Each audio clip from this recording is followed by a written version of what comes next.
What's going on, guys, and welcome back to another episode of Clouded Minds. I'm Ty Lord, and today, guys, I want to talk to you about Disney. Yes, Disney. That's right. You heard it correctly. If it isn't bad enough that they've been shoveling crap out for several years now regarding Star Wars, most of you guys probably know my opinion about that as it goes, but yes, I am also wearing my Star Wars shirt today.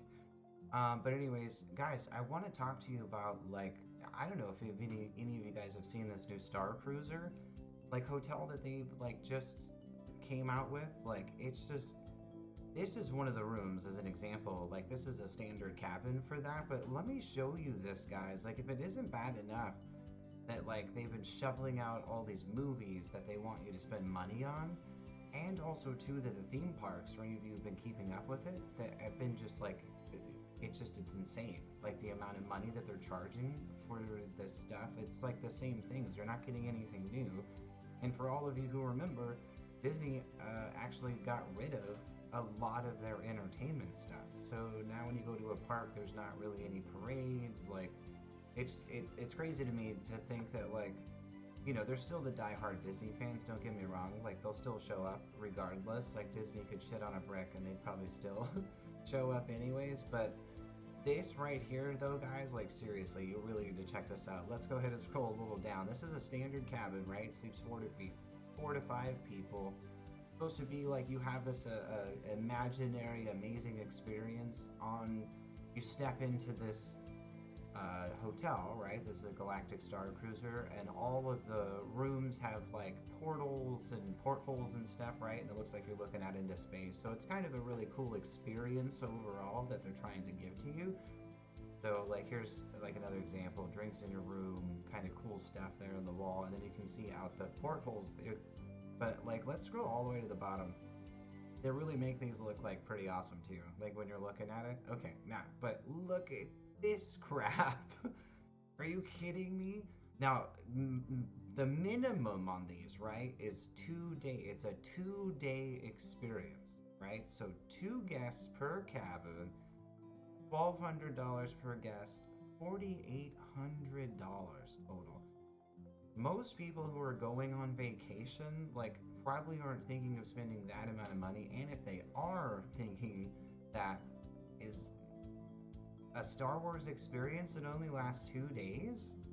I mean, like, I'm pretty sure I could find a flight to like London for less than that for an entire week. Like, it's just, it blows my mind. It blows my mind that this is even a thing that Disney is literally like chalking up for all of their customers. I don't get it. If it isn't bad enough that Disney is doing crap like this, like, let's literally go over here to this other thing to talk about Skydance animation. So, like, if Disney isn't already in, like, trouble when it comes to this type of thing, when they're trying to get people to pay even more money, and, like, within the parks, most people who actually go there all the time totally know that they're starting to raise prices on food, entertainment, like any type of thing that, like, never used to cost money before. Even the hotels down there, when you stay at a Disney park, never used to, if you stay at a hotel, you never used to have to pay to park there, and now they're charging you per day. So it's interesting the type of stuff that Disney's doing. I know there's a lot of changes happening right now within Disney itself, but, like, oh my gosh, man, if we just take all of that out of it and just focus on Star Wars, like, it's just a total cluster. Like, oh my gosh, I don't know what you guys think on the whole matter. Let me know down below. Did you guys like Star Wars? Did you not like Star Wars? Like, was it even a thing for you? But let's move out of Star Wars for a moment and move on over to Pixar. Now, Pixar has made some freaking amazing movies overall, right? And the man who was at the head of the entire thing was John Lasseter. Like, everybody knows that. Well, John Lasseter ended up now moving over to Skydance, and in the process of moving to Skydance, now there's a bunch of other animators from Disney, like this guy right here, Rich Moore, who did movies like Zootopia and like Wreck-It Ralph and Ralph Breaks the Internet. So I wasn't, the Ralph Breaks the Internet was okay, but the other 2 movies, like, I loved Zootopia. I think that was such an amazing movie. It was so good for what it was.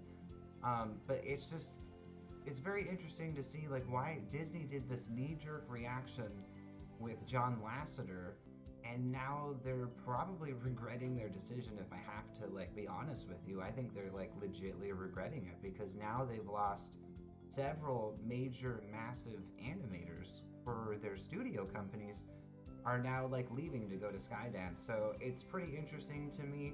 Also, John Lasseter was just announced in January. It was hired by Skydance, but now he's like the lead for Skydance. So here's this guy that Disney kicked out, right? Now Skydance picks him up, and then everyone's like, oh my gosh, I gotta work with that guy. Because he so many things. Like, the guy's just amazing. He's been around forever. I think he got the raw end of the deal when it comes to that. But one of the things that I do have to point out, right, is Sky Animation, which had an exclusive deal with Paramount, is now in partnership with Apple TV. If anyone remembers Pixar and Apple with Steve Jobs, like, that's how Pixar even got its start. If it wasn't for Apple, and I think Steve Jobs taking a very big interest when it comes to Pixar, that never would have been a thing. So now that Apple is taking an interest in Skydance, which now is employing what used to be all Disney, like, top-notch animators, I mean, I think it speaks for itself. Like, Skydance is the next major animation studio, like, in my opinion, that's definitely going to give Disney a run for its money. And yeah, so it's just insane. I mean, like, what do you guys think about all of the changes and things that Disney's doing? Like, I know for a fact, like, the reason why I'm really excited to see John Lasseter back is because, I mean, like, who didn't love Toy Story, A Bug's Life, like, Cars, all these movies that just, like, Iron Giant, like, all the movies that, like, has come out over the years. So it's interesting to me to see what Disney's doing. I think they're making a lot of wrong choices overall. So it will be interesting to see where this all turns out. What do you guys think? Do you guys think that Disney's making good choices by getting rid of these people? Do you think that Skydance is actually, with the partnership with Apple, is going to, like, totally overtake Pixar? What do you guys think? Do you think that Disney is going to be taken down by Skydance Animation? I mean, to me personally, it does look that way, so let me know down below. Thank you so much, guys, for tuning in with your legendary, beautiful eye holes. Truly appreciate it a lot. Always remember, stay safe, stay awesome, stay clouded, and we will see you guys again soon next time. Thank you so much. Have an amazing rest of your day, guys. I'll catch you on the flippity cloud.